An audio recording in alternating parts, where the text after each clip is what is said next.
Hey, y'all. Hey, good morning, good evening, good afternoon. Welcome, y'all, to the High Vibe Zone. Oh, my goodness. I'm excited to talk to you guys. You guys probably noticed something a little different. Mary and Jane are not here. So I want to talk to you a little bit about that. Don't worry, Spidey's still here, but Mary and Jane are not. So Mary and Jane were succulents, and a specific type of succulent that only lasts for so long indoors. And succulents tend to thrive a lot better outside. So I have done Mary and Jane justice, and I have put them outside with their other plant friends. And I am getting a new Mary and Jane. So next week, you join us, you'll see. I don't know what I'm going to put up here, but know that they will be called Mary and Jane. Does anyone else name their plants? I'm just curious if you're watching. Can you drop in the comments? Does anyone else name their plants? Water them, definitely water them. And I have a plant hack for you. If you like plants, but you're like, I kill them so much, put your plants in the shower. So just have a shower plant and then you can start small. Anyway, welcome to the High Vibe Zone, y'all. I am your host, Charisse. I am super excited to talk with you today. The High Vibe Zone is high vibrational content to help us with conversations and topics that tend to be low vibrational, but we put a spin on it and always have a high vibe solution or a conversation around these conversations or topics. So you're probably like, okay, it says Charisse and Tony. Where is Tony? Tony will be joining us a little bit later. Right now, it's just going to be you and I hanging out in the High Vibe Zone. So if you are watching right now, throw your name in the chat. Where are you joining from? Where are you geographically? Right now, we have so many abilities to teleport to different places with the Zoom. And then let me know what you are grateful for. Throw it up in the chat. Let me know that you are here. It's March, y'all. It is March. I'm calling March Manifestation March.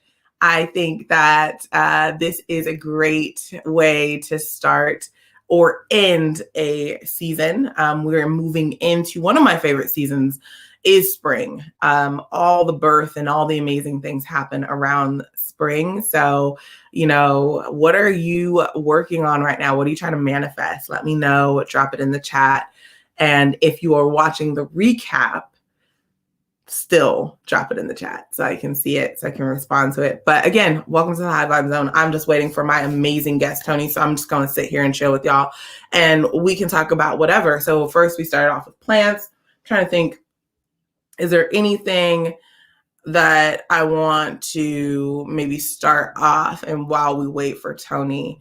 And I usually do the encouraging word of the day. So I'm going to go ahead and do the encouraging word of the day. And then when Tony joins us, he can add in his thoughts to it. Does that sound, that sounds like a plan? So we're just going to do it because I love the encouraging word of the day. And usually it has something to do with our topic. But if you're listening in, the conversation was going to be around Black History Month, kind of post Black History Month, which we are going to touch on. And also kind of the biggest mistake companies tend to make around diversity. We're also going to talk a little bit about that. But for the most part, Tony and I haven't caught up in a while. He and I had the same kind of conversation with the same connection in the same day. So we were like, this is kind of cool, but we haven't talked in a while. So we're going to catch up and we're going to just, enjoy the space, answer any questions that you guys have. I will encourage you, if you are watching and have not read Be Less White, I encourage you to go ahead and check that article out. I released the article yesterday in response to some of the stuff that was happening in the world, specifically around Coca-Cola. LinkedIn's a little bit involved in there. It's a little weird, but it's a great article. Go ahead and check it out. Give me your honest thoughts. I say a couple things, and Tony and I might talk about this a little bit later, but give me your honest thoughts. Go over and check out the article. If you go to my profile, it's in the featured section, and it says Be Less White. And of course, everything that I kind of talk about, the words always have a different meaning. So just check out that article. Let me know what you guys think. And I really appreciate everyone that has responded or left a comment about the article. Really appreciate you guys. So again, welcome to the High Vibe Zone. You're listening in, you're watching in. We are going to get into some good conversation today. Tony is going to join us. I'm shuffling cards for our encouraging word of the day. And I'm sure someone's listening. So drop something in the chat. Say hi, so I know that you're here. Okay, here we go. We are going to pick a card and talk about it. Let's see. Where is the right one? Okay, let's see. Here we go. What are we going to talk about? We're going to talk about this one. This is interesting. I've never had this one before. Welcome the unexpected. Okay, welcome the unexpected. Whew, what does this mean? To me, welcome the unexpected. Goodness. I always think about, well, the first thing that comes to my mind is like an unexpected guest, like someone that just pops up to your house. I remember growing up, like that was never the thing you needed to always call first or ask first. But, and I kept that sort of tradition throughout my life. Like, don't just show up at my house. You need to call first, whatever it may be, just don't pop up. But as I started to become more vulnerable and break down my wall that I had, now people show up and I'm like, okay, this was meant to happen. Welcome the unexpected. I always think about what all led to that moment of the unexpected. And so people showing up, I embrace it. I welcome it. I'm happy to be a part of it. Oh, look who's in the building. Tony's up in the building. He just arrived. I'm going to finish this thought before I bring him in. Tony, give me a wave if you can hear me. Yeah. All right. Give me a thumbs up when you're ready. I'll bring you in. But like, welcome the unexpected. It was unexpected. I mean, Tony was definitely expected, but he showed up, unexpectedly. So I didn't know when he was going to show up, but he did. So unexpected is not always a bad thing. I think that when we are open and welcome the unexpected, we push away any kind of resistance, and we don't need to curate and everything. But I'm gonna go ahead and bring in Tony. You good? You ready? All right, here we go. Tony. Hey, what's up? I was backstage checking like my hair and my makeup and all that stuff. You know what I mean? Yeah. I gotta get that hair on point, Tony. I love the hat. Okay. Oh, thanks. I appreciate it. I like that shirt. Oh, do you have one of these? No, Bruh, I don't. I haven't. Send me the link. I know we talked about it before. Send me the link and I'll buy it. The link, fam. I will just send you one. And for your little ones, I have kid sizes too. Yeah. It's like deja vu. I think we had this conversation before. They do. The cool thing is I was looking for some of their notebooks and stuff. They do have the Humanity Power stickers, which I think is pretty cool. Yeah, I even got one.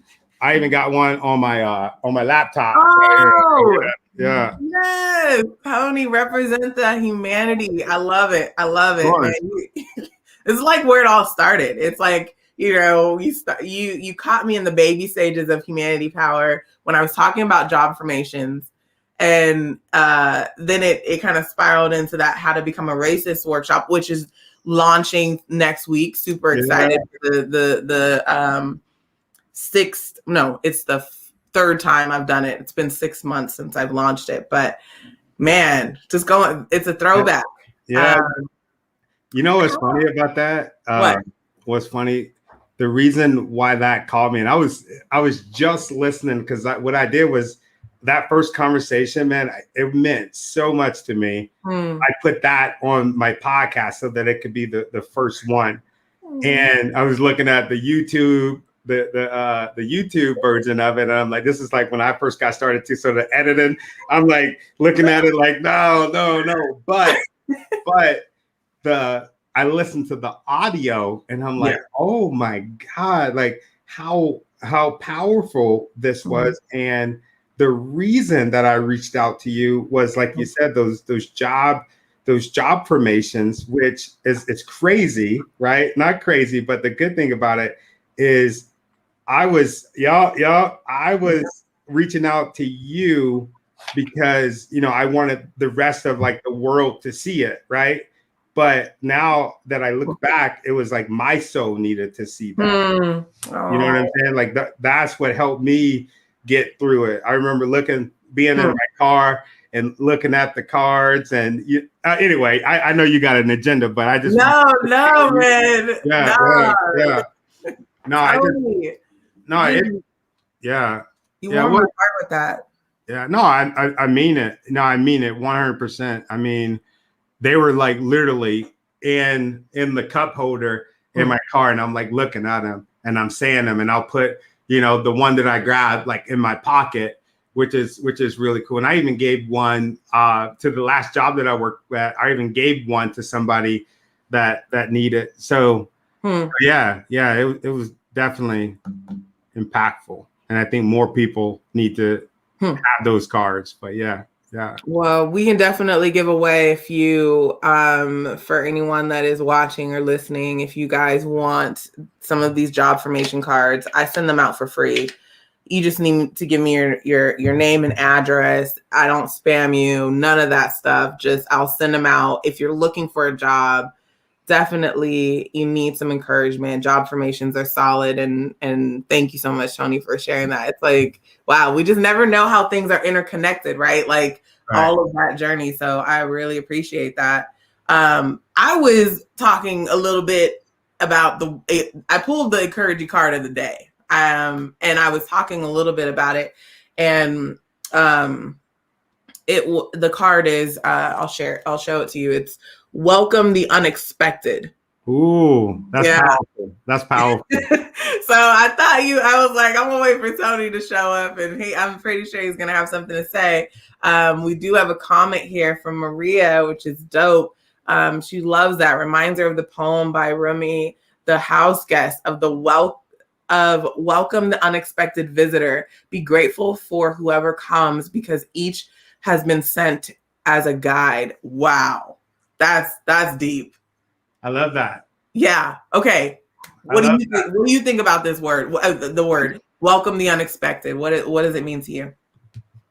Wow.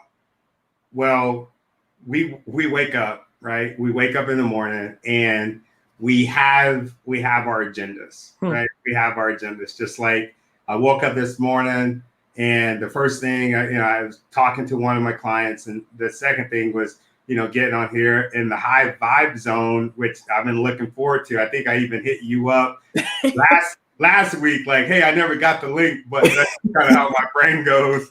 I'm like, oh, it's tomorrow. But, welcoming the unexpected. We all have our plan or our plans, right? And that can change. Even if we don't change it, right? It can change. And we have to be willing to kind of move through those changes. There's a lot of things, just like kind of where we were talking about before, how, the job affirmations and, I'm praying, I'm praying for a better job at that moment.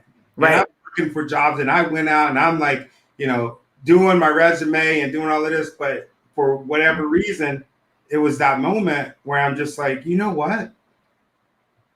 I did not expect this, and this is not a part of my plan.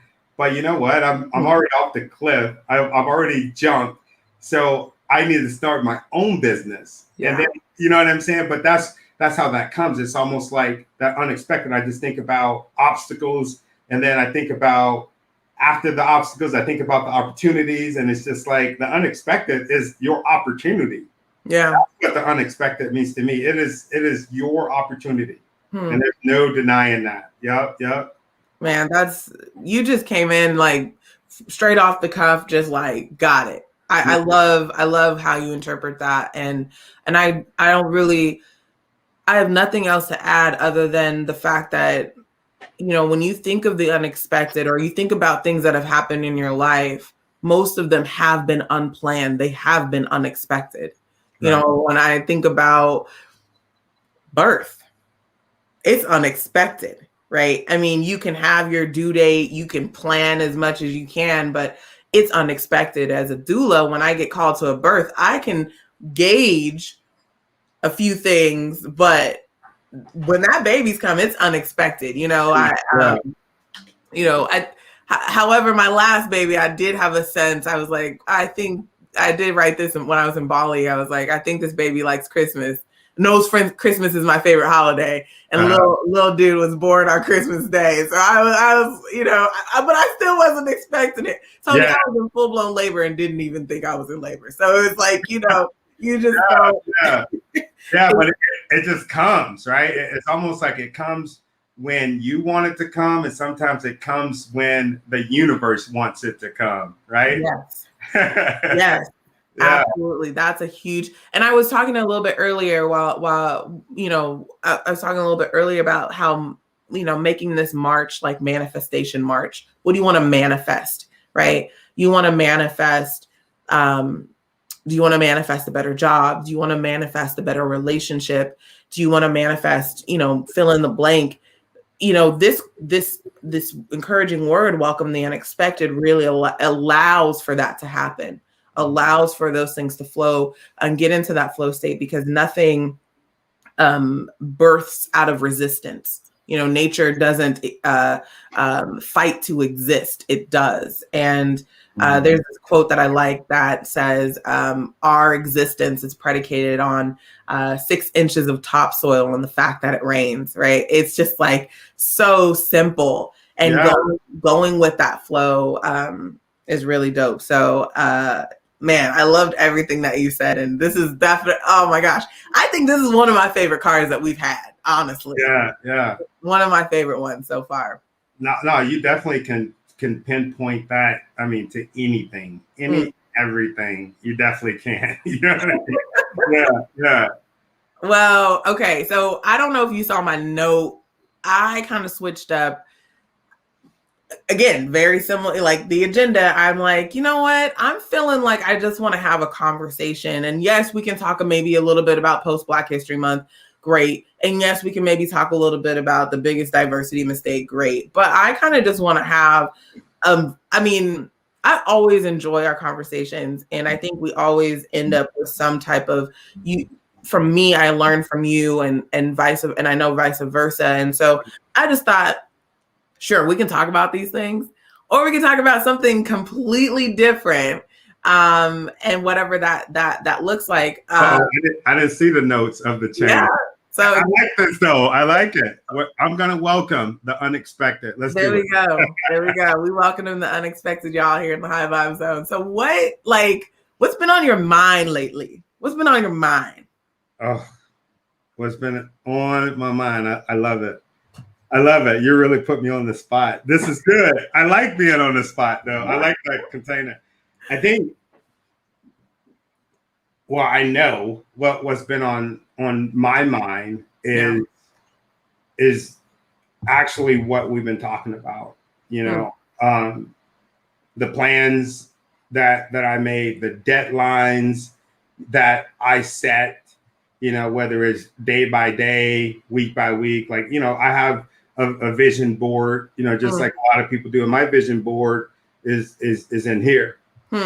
And there's so many times where that vision, either I move things around or just the board magically moves things around for me. But there's one thing that I do, and I think a lot of people do, is, if it didn't happen when it was supposed to happen, right? Or, the pieces got shoveled around and you don't even recognize the pieces, right? Or they're just off the freaking board, which in my case, that's usually what happens. And there's always something great at the end of it. And that's one thing that I keep telling myself is there is something great at the end of this. And that's kind of like my mantra for those situations. There is something great at the end of this. If I keep pushing myself, if you keep pushing yourself, there's going to be something amazing that's going to welcome us. And right now, especially right now, I mean, there's still people getting laid off. There's still people getting sick. There's still, the depression rate is at an all-time high right now. That's something that we're not talking about, what I mean? Not enough, but there's people, they're feeling the effects of this.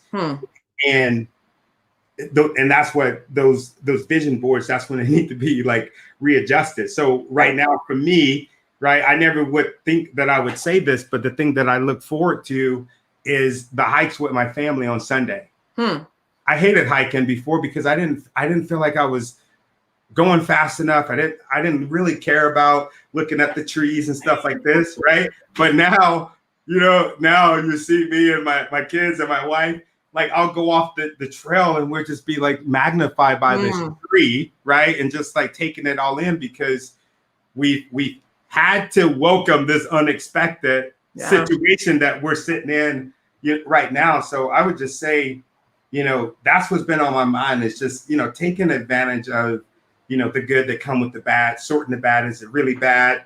Is it really a lesson? Is it really a message? Is it really a blessing? What do I take from it? Right. So, yeah. Nice. I like how you explore when you hike, because that hiking is so magical. You're in nature. And you're like, I never thought I would say this, but here we are. That's amazing. Yeah. That's amazing. I like that. So that's what's been on your mind. Yeah. Okay. What about you? Oh, Tony. What about you? Let's hear it. It ain't no fun if the hosts don't share. Let's go. Let's go. Man, okay.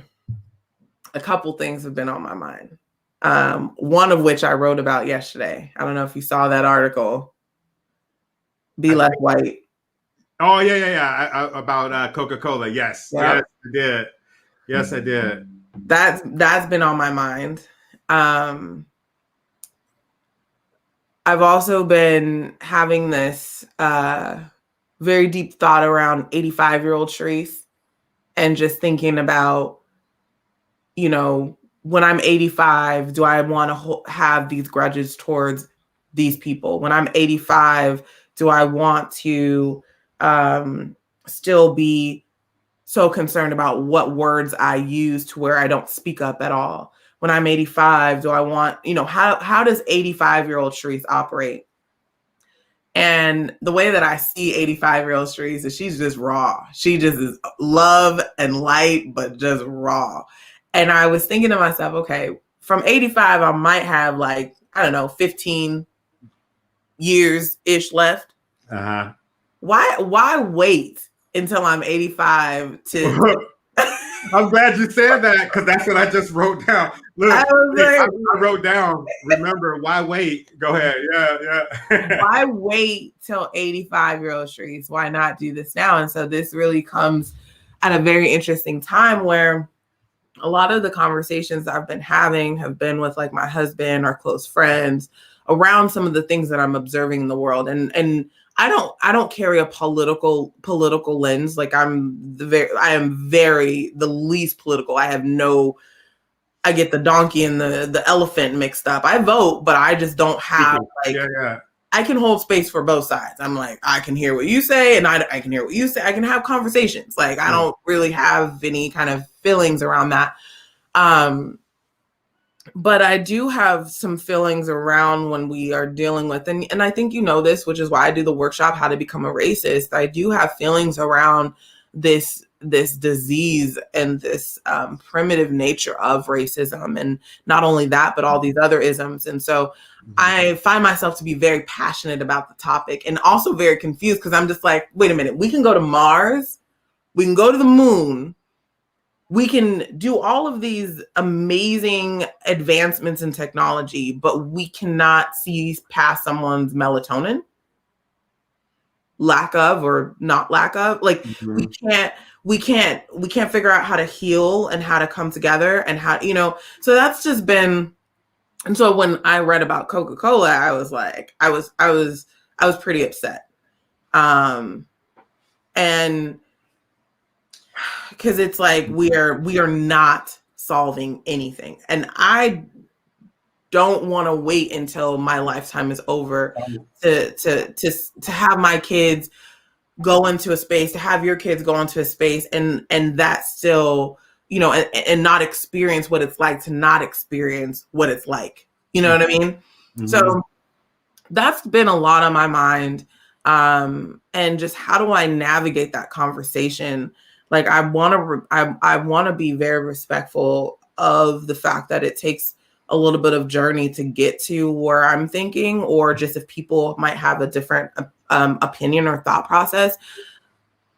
But it's like, all right, I think we've dongled along for enough time. We need to figure out what it is that we're going to do here. And so that's a lot of what that article was about. Yeah. And just kind of my thoughts on it. And so those are the kind of things that I've been like toggling around. I'm like, okay, what would 85-year-old Charisse do? And then, also look at this mess that we are getting ourselves into. I mean, the companies I mentioned, Coca-Cola, LinkedIn, and I forget, Microsoft, mm-hmm. Those are billion-dollar companies. Mm-hmm. Come on, y'all. Like, yeah. This is it. This is what y'all can do with this conversation. And I'm just like, where are we missing the connectors? So anyway, it's definitely been on my mind. So did you read the article? I don't know if you read it. Of course I did. Yeah. Oh, thank you. Oh my God. Of course. Come on. Of course I did. And what do you think? What was that? And I said a couple bad words, so hopefully like you don't let your kids read it, but I did. Even if I probably would still let my kids read it because there's truth in it. I guess the only thing that I can think about, like reading your article and reading a bunch of other different articles, or some of the feedback that was given about Coca-Cola was, I feel like it's almost like they need you or somebody like you to educate them. I look at this as, how long has Coca-Cola been alone? Okay. Around. I have some magazines from 1960 with Coca-Cola ads in it. So they've been around for a very long time. Okay. So what was going on in 1960? Well, look at the lunch counters, right? Where certain people were getting snatched from. What did they have in their hand? What were they ordering? So it's almost like, I feel like it's one of those, like you said, it's a disease that's been going on for a very, very, very long time. And then what these companies do, because there are dozens, hundreds of companies that were around back then that are thriving today. That's been their legacy. And then what they do when Black History Month comes around, we say, okay, who's the leading expert in this? Who can we come in that can help us with this piece, because it is Black History Month. We do need to dive into this on Black History Month, right? Right. Never mind, like we talked about last month, all the other months, but this is what happens when it's something that they are not planning. You know what I mean? You really think that they're sitting in the board meetings before February, right? Before February, or before people are getting gunned down and there's like some, a revolution being started. They're not sitting down there and saying, okay, what's our legacy as a company? What's our legacy? What can we do to improve, right? Not just Black people, not just white people. What can we do, right? I bet you those executives, they hire somebody, they have probably no idea that was even in the freaking curriculum. When they probably found out, they found out probably from the backlash. But that's what happens when you don't have executives, you don't have the directors taking the same training as the people. When it's the directors and the leadership, right? The vice president and the presidents, they're the ones that need to be in on this training. They need to be trained first. So that's what happens when you hire somebody and you bring them in. And even the person that wrote it, I see what she was trying to do, but she should have had a coach or somebody that can help her say, okay, I see where you're going with this, but let's tailor it, because what's going to happen is you're about to get dragged, and you're going to drag the country, and you're not going to help, or the country, the company, right? You're not going to help anybody progress. This is going to freaking do this. That's what she needed. So, yeah. dude, word. Like, this is very interesting because you've just said a whole lot. And I took this out of so again, I was very like, should I post this? Should I not post this? And I took something out that you just said that I probably should have kept in, where I said, random thought. I often think about companies that said they have been around since 1930 or 1885. And like, were you guys part of this perpetuation of hate? Like, I've always wondered that. I've always wondered, like, if I could go back, you know, in the 1960s, what was Coca-Cola's stance on certain things, right? And of course, I'm not trying to like bring up and dig up bones and stuff like that. Like, but I'm just, that energy carries. It doesn't just go away. That energy, unless something very dynamic happens for an energy shift to happen, that energy is still within the company, regardless. Yeah. So how do you go about it? And I honestly just like, I've been. Why did you delete that? I'm just curious. I don't know. You know, just I'm like, I was questioning the entire article, to be honest, and for a couple reasons. One, most of the people that I know that do anti-racism work look like us, and the ones that I've met, and then there's a few that don't, but it's primarily like, I was very nervous about sharing the fact, like, hey, we should not be using the word anti-racism for this conversation. We should not be using the word anti-racism to solve racism. It's not going to solve racism. No. But I know that that's a popular opinion. So I was just kind of, you know, very nervous about it. And then also, I've been told before, you know, you have a lot of compassion for white people. I've been told as a Black person to be less white. I've been, you know, so a lot of that energy has come up. But, you know, luckily I have a very strong tribe, and they encouraged me, and I was like, I'm just going to do it. My husband was like, do it. But one of the things that I joke about, I didn't put this in the article because I don't think it's appropriate, but I'll say here, is like, when people talk about white people, and I've kind of said a little bit about this, but I'm going to take it a little step further.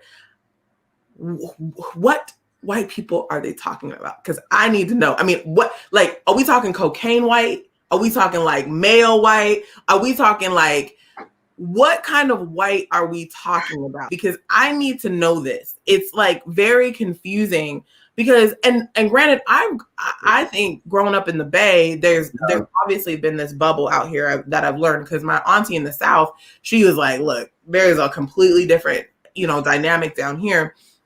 But I kind of you mean you mean like the personalities or regions, or I'm saying, like, there was a lot of cultures out here. Yeah. And so it never occurred to me of like, there's a specific type of white person. You know, it just never, I just never understood that. And like, if you were to look at my husband, first of all, people don't even know what he is. And you would look at, you're like, okay, but based off his skin tone, you're like, he's white. But he's not. He, you know, and like, he's more closer to Spanish or, you know, some Pacific Islander. But it's like, I just need to understand who are the white people we're talking about. And if there are people that are white, there's this guy, I don't know if you've heard of him. I just learned about him. Daryl Davis. So Daryl Davis is a Black dude that goes into KKK meetings and converts KKK members. Oh yeah. Was he was a blues singer before? Yeah, Right? he's still a musician. I Yeah. know, So, yeah, I know exactly who you're talking about. so Yeah. I'm like, that to me, if you are anti-racism, that to me, like I would love, and I have sat down with people that were racist towards me. I've also seen that shift and change to where they're no longer racist. And I'm like, if you want to do any type of anti-racism or go into the areas where, I don't know, maybe this is a silly solution, but I just think what Daryl is doing is way more impactful, than what was displayed at Coca-Cola. And yeah. it wasn't just Coca-Cola because it was a LinkedIn Learning. It was on LinkedIn Learning for a long. It's taken down now. Yeah. But it was on LinkedIn. And LinkedIn, let me just say, because I've already said this in the article, like y'all been messing up, for people to be able to post up, non-Asian in the job description and LinkedIn have it up there. Mm-hmm. I think there should be some conversations around that too. Again, like I said, companies, they don't know what they're doing. And you're very right. The conversations are not happening. They're thinking, okay, January, we need a plan for February, but it's like, it's bigger than that. It's not for 1 month. And if you condense it to 1 month, there's a big chance that you're going to get it wrong. Yeah. That's interesting. That's interesting that you say that the things that you've been like thinking about correlate to this subject as far as your legacy, right? As far as your legacy and the 85-year-old Charisse, which you'll never be able to behave like the 85-year-old Charisse because you're not going to have the 85, that 85 years of experience. But and that's amazing that you say that, because there's a lot of times where I'll look at myself in situations and then I'll say, what would my mom say? Then I'm like, I probably shouldn't say that, right? Probably shouldn't say that because my mom's been around, or our parents, they've been around way longer.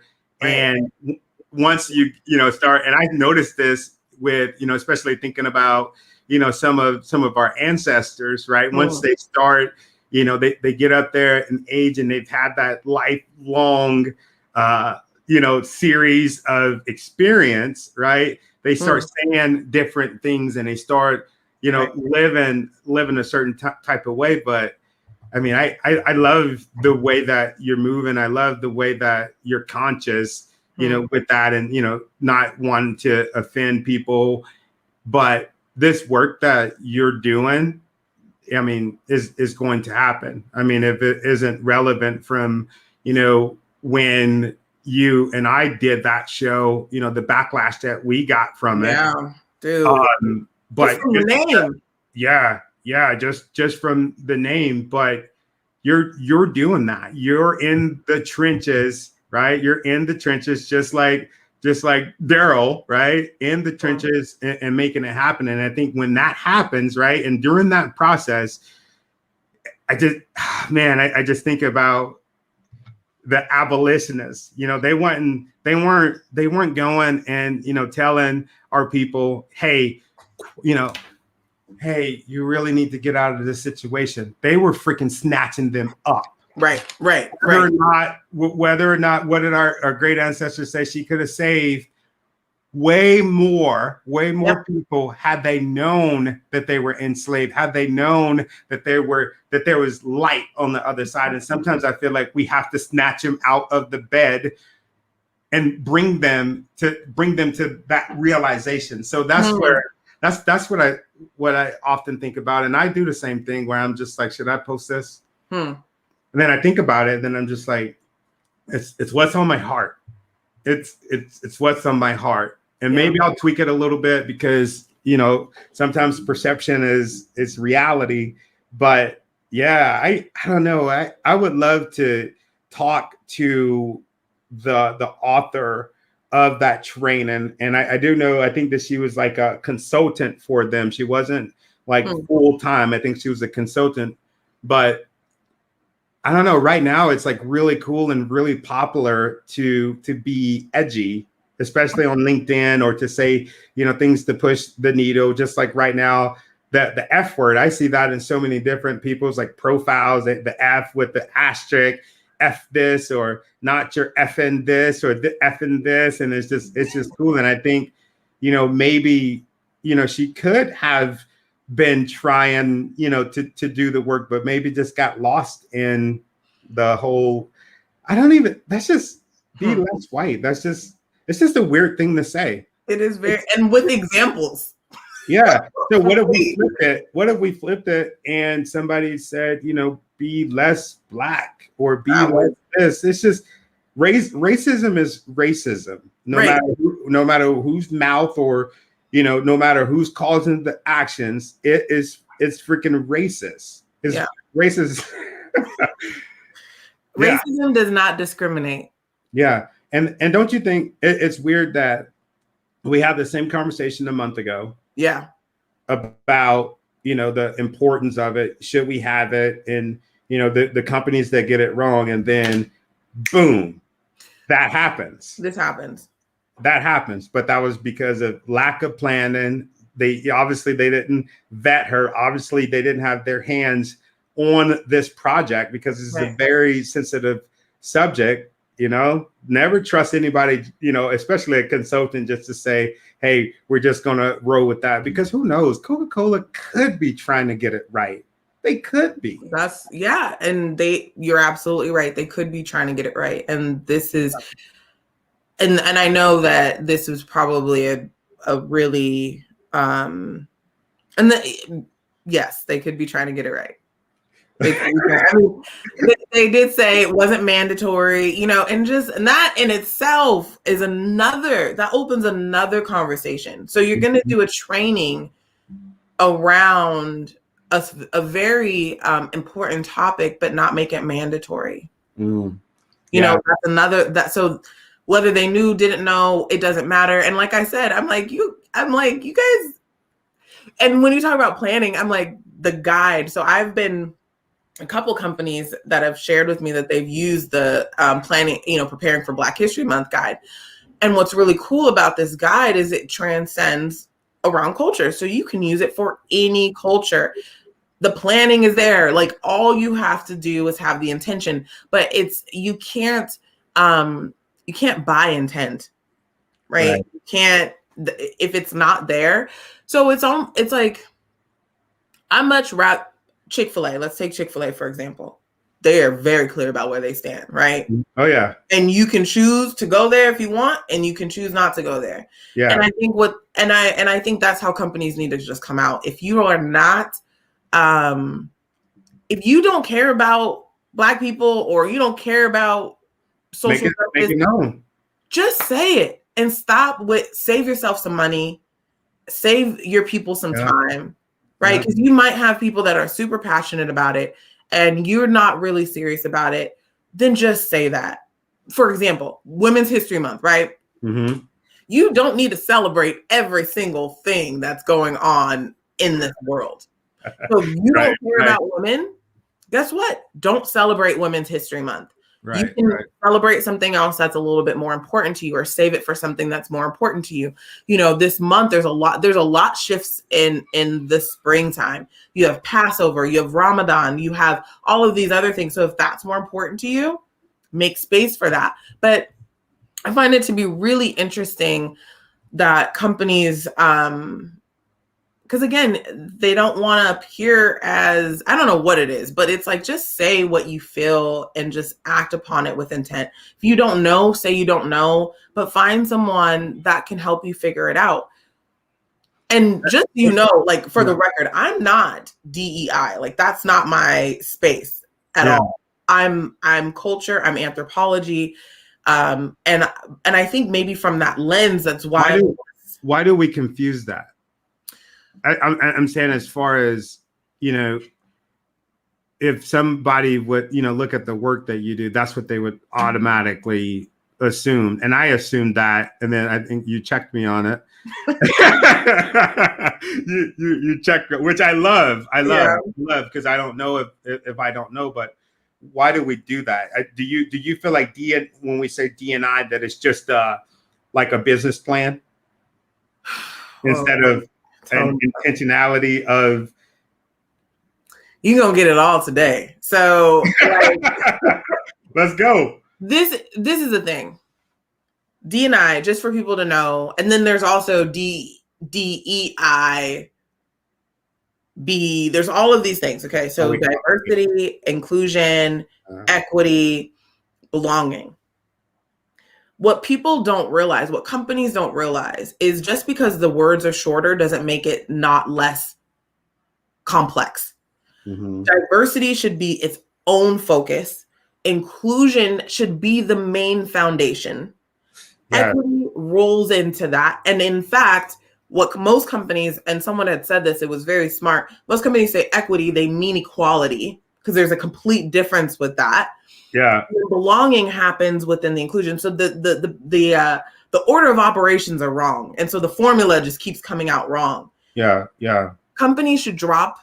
So one thing I didn't share and post in there is the response from Aptitude, which posted the non-Asian job posting on LinkedIn. They posted their apology and everything like that. And in their response, they used the word diversity probably 4 times. Yeah. It's not about diversity. By nature, we are diverse. Yes. Yes. Just us showing up, we are diverse. What we need is the inclusion factor. And so what's happening is we'll lump these words together, call it DI and like DEI, whatever you want to call it. And our brains, oh, Tony, did I lose? There you are. I was like, where'd you go? Yeah. Our brains cannot we think we're good at multitasking, but we're really not. Our brains really just need focus. And so we tend to like sporadically focus on stuff without really focusing on what's the most important component in this. If we work on our inclusion, that creates the space for the belonging and for the diverse set of our humanity that we're looking to do. Yeah. So I believe that even though it sounds simple and it sounds trendy, people don't realize that those are 4 big elephants and they're trying to eat them all at the same time. And that is not something that is going to serve them or their people. I would say focus on inclusion. You already have the diversity, you already have the diverse set. And usually when people talk about diversity, they're looking at skin tone and gender, but it goes way deeper than that. So then there's a whole other thing there. Yes. It's like, there's this, I think maybe I'll play or share it. There's this video. It's Sesame Street. And I love it. It literally depicts what I'm about to say. It's so awesome. So basically, Elmo is it's called the Little Red Furry Monster Parade. If you guys want to check it out, it's about 9 minutes long, I think. But Elmo comes up with this song and he's like, I'm gonna do a parade, Little Furry Red Monster Parade. And he goes around the Sesame Street and he's singing this. He's like, hooray, hooray, this little little red furry monster parade, blah, blah, blah, whatever. Yeah. And then the monster comes up and they're like, hey, I want to be a part of your parade. And Elmo was like, you're not red, you're furry, and you're a monster, but like, okay, let me change the words of the song. So Elmo changes the words of the song for this monster. Then someone else comes up. They're not a monster, but they want to be a part of the parade. Elmo's like, okay, like, let me change the words again. Like, by the end, he has this huge song that they all have to sing. And he's like, this isn't working. So then he changes the words of the song to be more inclusive. And now everyone can join. Yeah. What companies are doing is they are doing this long, they're taking the longest way possible, burning themselves out, burning their people out, and not making the impact that they're looking to make, because it's very simple. Just focus on the inclusion and everything else will start to funnel in. Yeah. And so, I just thought about, sorry, I didn't mean to interrupt you, but I just thought about with that, like with what companies do is almost like, do you remember as a kid when, well, at least for me, my mom would tell me to clean my room up. And I knew that it was important. I knew that I needed to clean my room up, right? Mm-hmm. But what I would do, right, and it would normally take a good clean, maybe 20 minutes, right? But what I would do was I would look for places just to stuff my dirty clothes under my bed. I'm stuffing it. I'm stuffing it. I even had like this little cubby where I would stuff everything, and I would look, and I'm hiding stuff for like an hour and a half when I could have just did it the right way, when I could have just cleaned my freaking room, right? Yeah. And I feel like that's what we do when we talk about, when we throw in the, okay, let's go hire our consultant, and she gives us the be less white quote, right? And it's like, people all over the world for their company, we're taking that, right? And that's what I think about. I think about that too. It's funny that you bring up Elmo. Elmo has been dropping gems for years. Life will continue to give us the lessons we do not learn. Like, these things are out there for us. For some reason, it's become this, I don't really understand. I'm just like, this is the simplest, and maybe I'm the one that just is not getting it, and it's very possible. But I really do believe that this is a lot simpler, and to be less white is not going to solve racism. It's not. To be less white is not going to solve. What does that even mean? I don't know. It means well, the I did screenshot it. It's like, be less. I don't even know. I saw it. I saw it. Like that was like, that's all. That's it. That's all you need to do and then I just someone, and then I was, like I said earlier, like, people would tell me to be less white, and I'm Black, so the model is flawed. Have you ever been told that, to be less Black and white? Oh yeah, I've been told that, where I went on a job interview, right? I've talked to like the person that screens you on the phone. Yeah. I show up and they're like, are you Tony? And I'm like, yeah. How are you doing? Nice to meet you. And I go, oh, well, we didn't expect. And I'm just thinking, like, are they really about to say this? You know what I'm saying? So I've been told that my whole life, to where, you don't sound Black, you're just different, Tony, which is the weirdest thing ever, right? But that's ignorance, right? That's people not being educated, or people choosing not to get educated, right? And when I think about the whole, like, diversity and inclusion, and doing it like half-ass pretty much, right? When I think about that, I think about the quote that Dr. Martin Luther King had when he was just really looking at himself in the mirror, and it almost sounded like he was blaming what was going on, like, in the world, on himself, when he said, I feel like I've integrated my people into a burning building, right?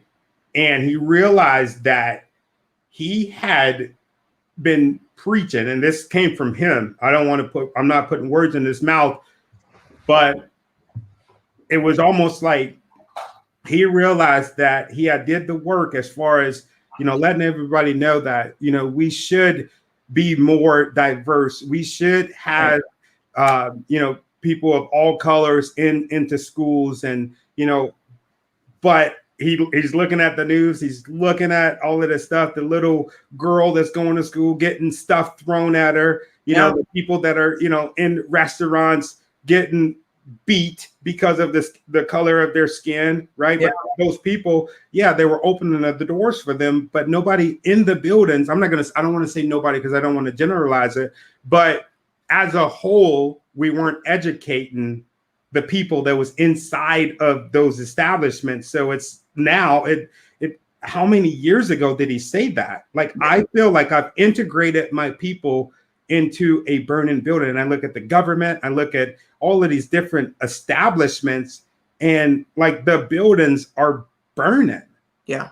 I work for the federal government, and it's the same thing. Yeah. That's one of the reasons why I do not work for the federal government, because it's the same thing. Would I be surprised if the federal government had if they paid a consultant and they came up with some trash like be less white? I would be surprised if they hire anybody to do something like that. But as far as the quality of it, no, I wouldn't. I wouldn't be surprised. So it's just, it's just sickening that, you know, we're still dealing with this. And then you have people say, well, let's stop talking about it. You know, let's stop talking about it. Let's stop talking about it. And I think we brought up Morgan Freeman before when he said that, but it's just like no. You're not going to do stupid stuff and then nobody's going to not bring it up so that you can still be in the dark because you think what you're doing is right. So we should continue to talk about it. We should continue to push the envelope, continue to get the laws changed, continue to get people out of those positions, the people that are racist, the people that aren't practicing the things that we talked about as far as being inclusive, like really doing it. We should get those people out of those positions. And that's one thing that I applaud our generation, because we are actively doing it. A lot of people, they make fun of the way that we do it because it's on the internet. You know, they would probably make fun of us talking about this right now, right, on a live, but this is, we're making a difference. If there's one person that's looking at this and they're like, oh, I do this, right? You can change. Call Charisse and she'll hook you up. Yeah. You know what? You've shared the Martin Luther King thing with me before, and I love that. It's so important to think about, because you're right. You know, that diversity is not it does not flourish without inclusion. Yeah, it does not allow. And it reminds me of this story I kind of tell people before they start on their journey for any type of inclusion or diversity work. There was this missionary, and he went to this rural tribe in Africa to teach the people about God. This is a true story. And he went there and he opens his Bible and he's preaching and he's like, God loves you. Jesus loves you. He loves you so much. And one of the guys from the tribe stands up. He says, we have no water. Do not tell us about a God who loves us and we have no water. And the missionary closes his Bible, starts to dig these wells in this rural tribe of Africa. What's very interesting about cultures and humans in the workplace is some of your people don't have enough water to even absorb. They're burnt out. There's no context. They're being told this is the way you're supposed to do it. With the language that is being used is low vibrational energy. Yeah. It's not saying that we need to get in, like, again, a circle of kumbaya, but use better language. Anti-racism is not the right language. It doesn't, and I explained it in the article, y'all can read it, but like, it doesn't explain, it's not going to help with racism. Okay, we got a comment here. I haven't, okay, let's see here. I don't know who this is, but thank you so much for this comment. Okay, so the lack of thought preparation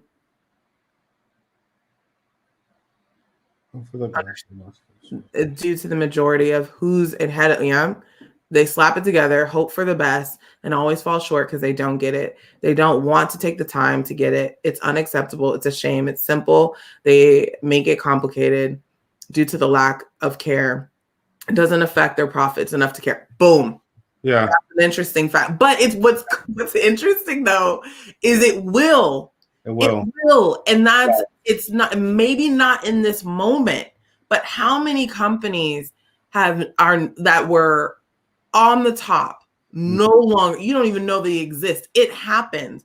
And what if this shift of, like you said, our generation, our younger generation are like, hey, we need to make sure people are treated better. That means everyone. Right. And companies will not even have the EQ to be able to begin.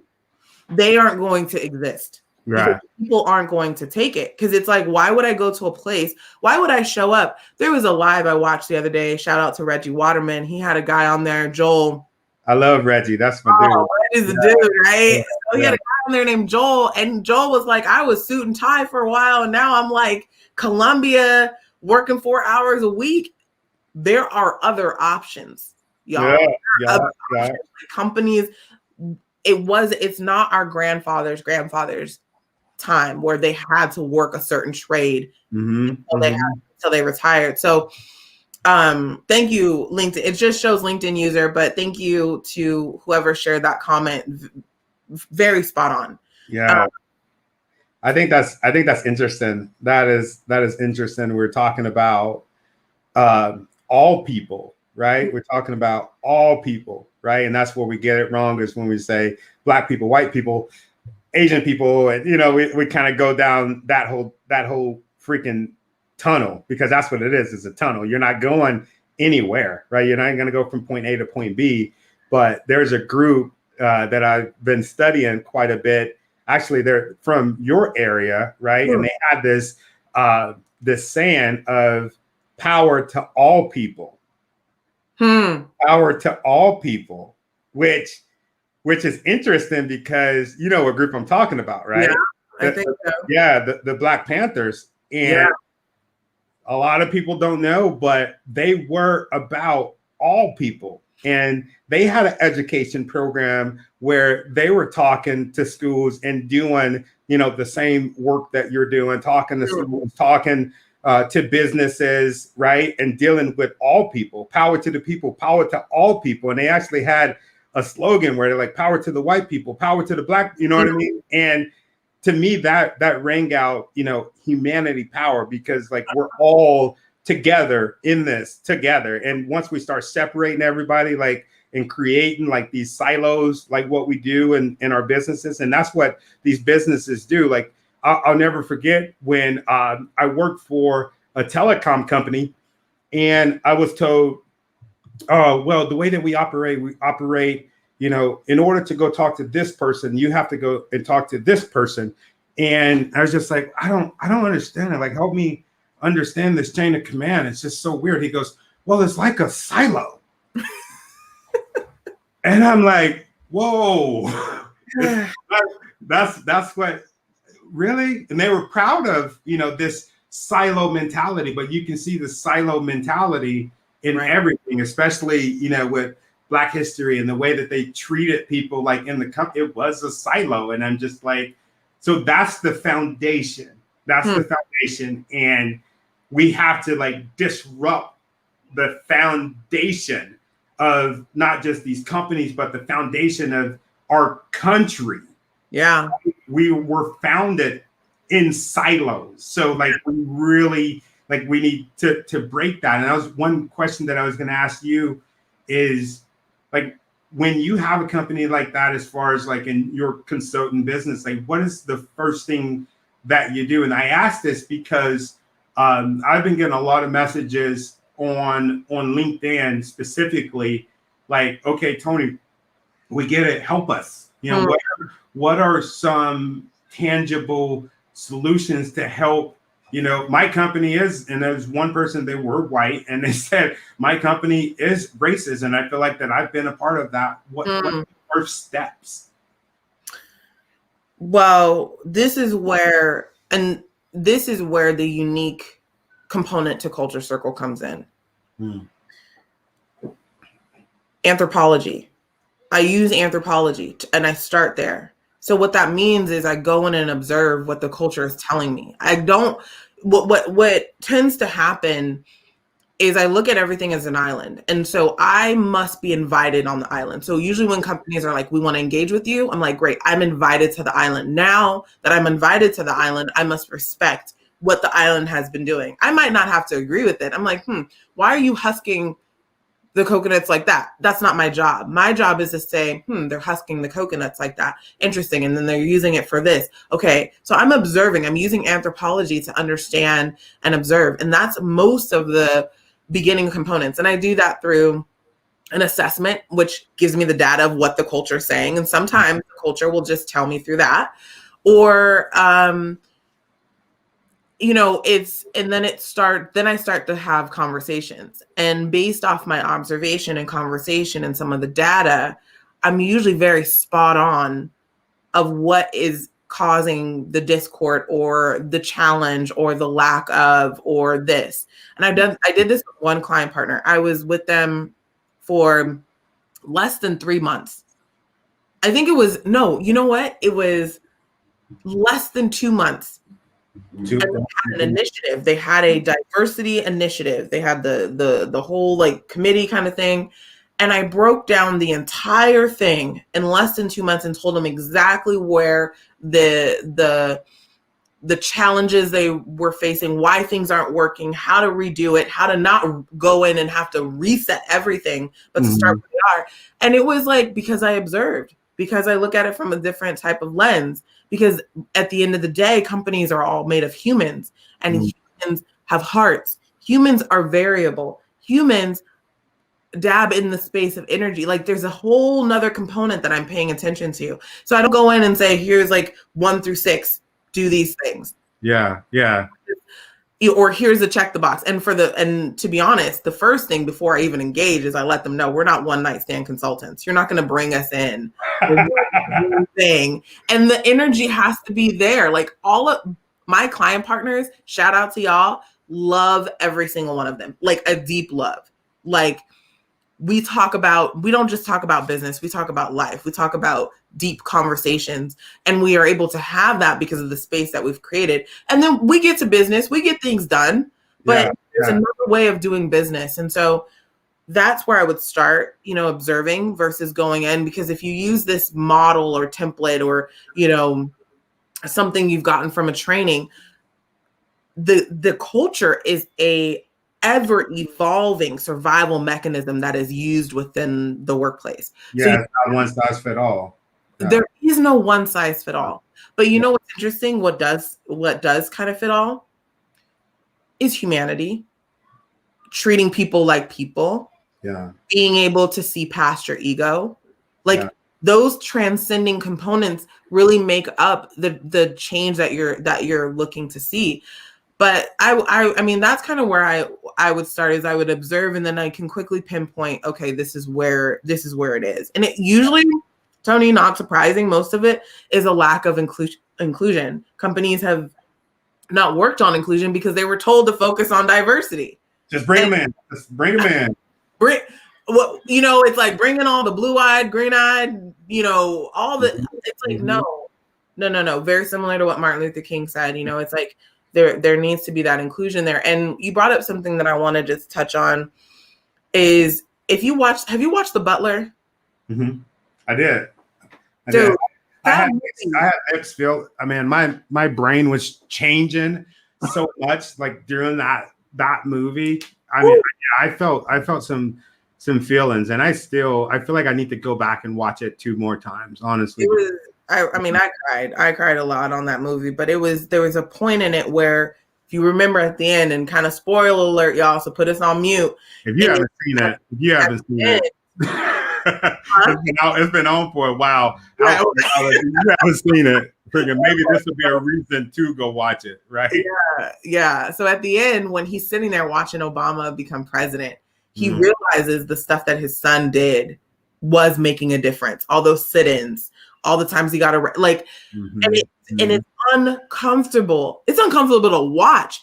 These people actually went through it. They were sitting at demanding to be served, getting spit on, getting hit, being kicked, and it wasn't just Black people. Right. It wasn't just Black people. Just like I mentioned, Harriet Tubman, she had true allies, and not every slave owner was. They was like not all white people were slave owners. Else, that whole movement that she did wouldn't have happened. She had allies. She had people. There were people that were like, "This is not right. Let us help you." This, but it took the uncomfortable nature to really get there and come. Maybe it's time for companies to get uncomfortable, not embarrassed. Because like you get embarrassed, like, oh, we did this training.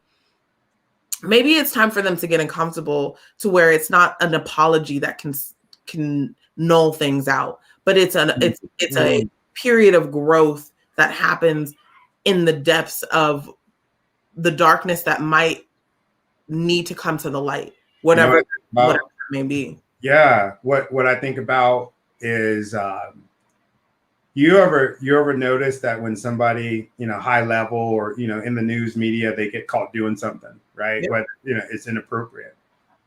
And what usually happens is their PR agent will say, look, here's the deal. I've been trying to help you, go through this. You would listen to me. The only plan that we have at this moment is for you to come out, and acknowledge that you have not been doing the right things. You've been cheating on your wife. You've been cheating on your husband. You guys have just horrible work practices in the job too, right? It's time for us to say, you know what? Like, I feel like like in our world, right? It's time for us to do that, because when those people do that, have you ever noticed that they come out and they say, okay, this is what I did and this is what I'm moving through. And that's the plan, right? That's the plan in that moment, to let the world know that you screwed up, but you're trying to get it right. We have way more compassion for those that acknowledge that they screwed it up, but they're trying to get it right. And that's all that you can do. And I feel like that's what a lot of these companies need to do. I feel like that's what our, countries, companies, like, it doesn't matter. Like, we need to acknowledge that. And there has been some countries, especially in Africa, that have came out and said, this is the part that we've played in humanity that we've got wrong. We want to get it right. And Ghana was one of them, where they're saying, hey, brothers and sisters, come home. We'll do this for you. This is what we did, and this is what we're doing. And I feel like if companies and countries, if we went through that and we just recognize our part that we play in, and we go back and we go through those steps, right? All of those steps that we go through when we have a problem, whether it's an addiction, something that we're going through, we go back and we talk to those people that we hurt, right? And that's how the healing begins. But what you're talking about is showing vulnerability and asking for forgiveness, which is not something the American culture is very attuned to. Asking for forgiveness is not something that is been normalized. In fact, I don't usually hear, do you forgive me? I hear more, I'm sorry, or, I apologize. But asking for forgiveness really is the deepest layer of healing. I did a podcast that will come out either this month or next month about forgiveness, or it's not about forgiveness, but I talk about my biggest lesson in forgiveness. It's fire, Tony. I think you'll really like it. Yeah. But we don't hear that enough. And I think that it's really important to pay attention to this. Okay. Hey. Oh, nice. Kirsten. So good to see you. So she was a LinkedIn user that we could identify. Thank you. She's letting us know we're doing an awesome job. Thank you. We received that. Thank you. In your opinion, do you sometimes think the general mass media instigates division by always bringing it up? That's a really good question. Oh my gosh. Okay, let's spend a few more minutes here, because I asked you for an hour and we are like, no, I'm good. I'm good. Yeah. All right. So I want to, do you mind if I start? Do you mind? Go. Okay. So great, amazing question. So do you think that the general mass media ignites division by always bringing it up? So my husband showed me an article and he was like, look. And I'm like, what? And it showed two Black dudes. And he was like, look. And I'm like, what? And he was like, look at the title. And I was like, what? And then I looked at the title and it said nothing about them being Black. And I was like, oh my God. That's amazing. I was like, screenshot that to me. Yeah. I was like, that's so dope. Like, that's amazing. Yeah. I do believe that the media plays a big part in it, because it's we're learning how to shrink our minds to a color. Anytime we bring up this, this person that robbed the store was this ethnicity and this ethnicity and this ethnicity. And if you get fed that a lot, your natural bias and brain and amygdala is going to be like, okay, this ethnicity is probably not good. So when I see that ethnicity in any context, I'm going to be like, I'm going to like freak out, even though I might not have anything to freak out about. So it's like, I'm going to walk to the other side of the street, or I'm going to not say good morning, or I'm going to lock my car door. I'm going to, do this and that. And I think the media has played into whatever biases and whatever our amygdala runs and whatever our ego needs to feed, and really narrows it down. Because it doesn't give us much expansion. It says, this is what this person, this is their ethnicity, this is what they did wrong. And that's kind of all you really need to know to make a decision. And so by bringing up, certain things, it's all in the vibration. I do believe we can have these conversations, but is it transcending? It's like this fear that just keeps going and does not transcend to higher consciousness. We have yet to, we continue, like, I'm fine with talking about it, but can we transcend the conversation to something a little bit better, to where it's actually solving these things? And I don't believe that is happening in the media. There are little examples here and there. I think it's kind of, I was like, screenshot that and send it to me. Yeah.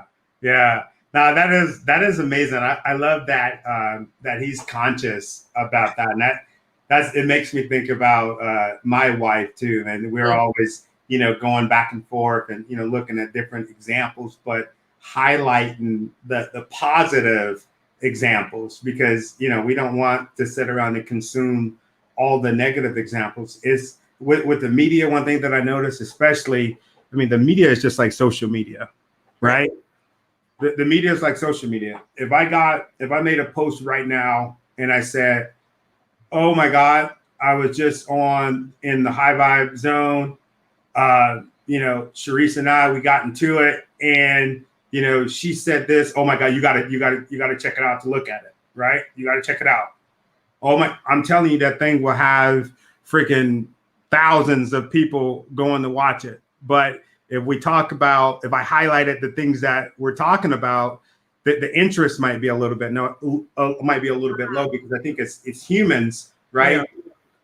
It's almost like the things that's kind of dull, right? That's kind of dull. The good, the positive. They want to see what happened. It's like watching a car run into a tree, right? Watching a car run into a street. If I look outside and I see somebody hugging, for me, right, that is amazing. I'm gonna be like, wow.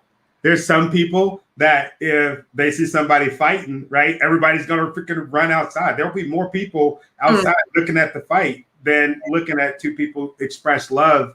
And it's weird, because it's like by design, especially in the media, it's by design. You never hear about the positive stuff. Like, say for instance, the rowing team out of Chicago. I forgot the name of it. I've been talking to the main character that was in it. You know which movie I'm talking about? I cannot think about it. If somebody's listening and you know what movie that I'm talking about, I actually feel bad not knowing. But it'll come back to me. But they were doing some amazing things, and I've never heard anything about them. But they were like the first all black team, right? The first all black rowing team, and they're from the west side of Chicago. And right now, the documentary about them is the only movie documentary that I've ever seen where Rotten Tomatoes are given. I've never seen 100%, and it was really good, and it highlighted, basically how, these guys, they've integrated themselves with the Chicago police so that they can actually, like what you were talking about, transcend. Right? And there's been, Wade Common is involved in this, right? I'm like, oh my God, there's some mega stars, that are working with this documentary, but I'm not hearing anything about it. But I will hear about, the guys in Central Park, and I'll hear about the people getting arrested in Chicago. I hear stuff about my hometown, hear stuff about your hometown, the negative, because that stuff sells, unfortunately, and we just got to do a better job of highlighting the good. Like, it's almost like make good sexy again, you know what I mean? And I and I can do better too. I mean, I think we all can do better with highlighting that stuff, highlighting the good. Let's make clickbait that's actually good instead of the bad. Yeah, there's a I'm gonna drop it, and well, I'll drop the link. Let me find it. There's a news page that I often go to. I'm going to put it up here. It's called goodnewsnetwork.org. And I love going there. This has nothing but good news. Yeah. Good news, very high vibe. So it makes you feel good too, right? I mean, just reading it makes you feel good.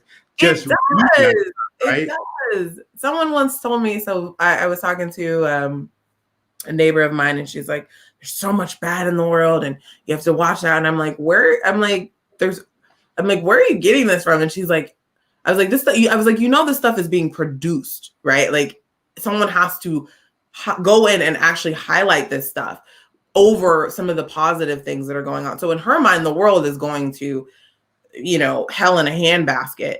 And I'm telling her, there's actually some really good humans that are doing some really good work. Yeah. World. And it's just a matter of what perspective you are looking at. If you look for bad, you're going to get bad.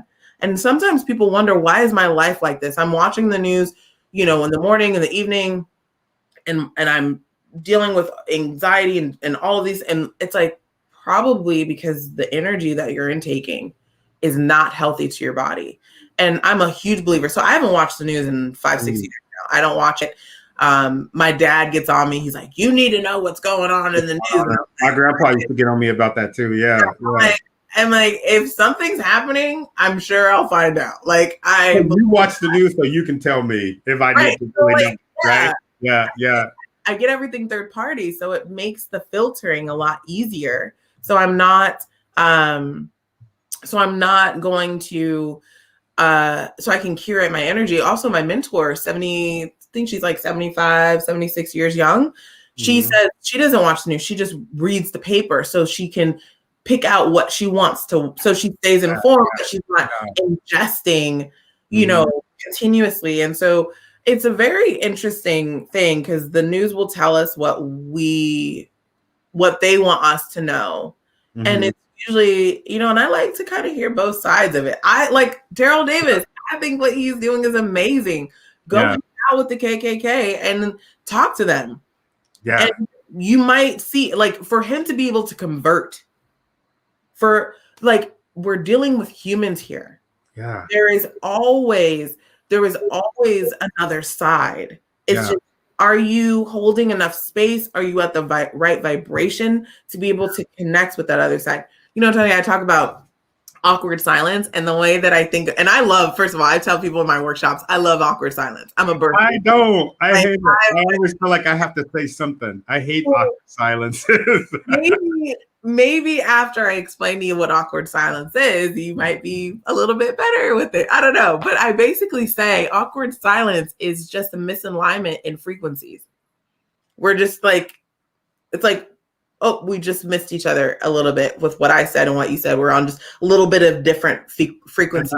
And that's why it's so uncomfortable. It's so okay, though. Like, okay. Yeah, no, I get it. I mean, because there'll be some times where there's an awkward silence with me and my wife, or like me and my kids, but I know how to like bounce back and be able to say, okay, where did we get this wrong? How do we reel this back? But with other people, it's almost like you have to strategize and figure out how to get back on track with them. And I'm usually the first person to say, oh, that was weird, and then they'll start laughing, and then we're like, okay, so where did I miss you? And right, because it's just yeah, and I think that's I think that's amazing, the way that you stated that. One thing that I do when I wake up in the morning, I started noticing that it was affecting me was for years I would wake up and I would start scrolling social media, right? Start scrolling social media or looking at, like, your phone will usually give you, like, this is how my phone looks now, right? There's like not a whole bunch of notifications. There's nothing on it, right? Yeah. It says, who are you? But the point is there's no notifications. The news isn't telling me about the evil in this world. I wake up and I listen to music, things that will motivate me. Usually it's like Les Brown. I'll listen to that. Or, now, I just got, I downloaded this app called Pep Motivation, right? And it's really, really cool. Really, really, really cool. I mean, you open it up and you can set a time on it, right? You can set a time on it and it'll be the first thing that you'll hear will be words of encouragement, words of affirmation. And that's one thing that I want to share with you. Start you and your audience starting next month. I will actually be on that app. So and I'm not trying to do a plug. Oh, plug it. No, I'm not plugging it. I'm not plugging it. But if you find yourself in those situations to where you're consuming, the negativity, freaking go over to, I think Oprah's on this app. Oprah's on this app. Les Brown's on this app. Tony Robbins on this app. And I'll be on it too. So if you want to hear me rooting you on in the morning, right? Just, check out that app. It's called Pep Motivation. There's all kinds of things that you can do. You could wake up in the morning. You could, write down your affirmations. You could wake up in the morning. One thing that I do with my videos is I just talk to myself. You're a beautiful dude, Tony. You got this. You can handle it. But that's how, I filter out all the noise and the media and social media. I love that. And is it this one? I think I found it. Hold on. Is it this? Yeah. Cool. Yeah, definitely check that out. Oh, we have a special guest. Is it okay? He's fine, Marley. Come on. We're wrapping up. I think this is one of the first times. Can you say hi? Hi. Yeah, it's Mr. Tony. Yeah, Mr. Tony. Yeah, that's Humanity the Manatee. Yeah. Okay, well, let's wait. Don't skip over that. That's Humanity the Manatee. What? Yes. What's going on? Oh, Tony. Okay, dude. All right. So this. Hey, your kid is like, come on, let's promote this. So then why? Yes, this is Humanity the Manatee. So Humanity is teaching kids about humanity and how to be better humans. Isn't that right, Bubba? Yeah. And this is so the book will be released soon. The manatee will be available soon. So a great way for parents to connect with their kids and teach them about humanity. So this is Humanity the Manatee. That's amazing. Yeah. It's a part of the humanity. I'm looking forward to checking out the coloring books and stuff like that. That is really cool. Yeah, it's gonna be cool. You say hi. Okay, we're gonna wrap up. So we talked about a lot of stuff, which is what I think is, again, we welcomed the unexpected. It was unexpected that little baby Mikey would show up, but he's here. And, welcome the unexpected, Bubba's. So what would you say, how would you want to end this? What do we tell companies? We talked a lot about a lot of different things. What do we want to tell companies? What do we want to tell people? We definitely should have a follow-up on some of this stuff that we talked about. Yeah. But what would you say? I guess we've already said it. You go what's in, deal and go with what's in your heart. Stop faking the funk. Right? Stop faking the funk, because not only do we see you, your employees see you, but have a conversation. Have a real conversation. And those, I remember being in some of the companies that I've worked with, and we've had that conversation. of, what it is that we need to be doing. And it's not the leadership that's going to know, it's the people that's in the company. Your people are your biggest assets. A lot of you all say that, but it's time to make it a real thing. It's time to make sure that our employees are not only, at the workplace, but they're really included. But that's all I would say. I would say just keep learning, because it's education. Why'd you get rid of the baby? What's up with that? Dad came and got him. That was totally on Dad. Yeah, that's awesome. I was kind of enjoying little dude, but Dad came and got him. So,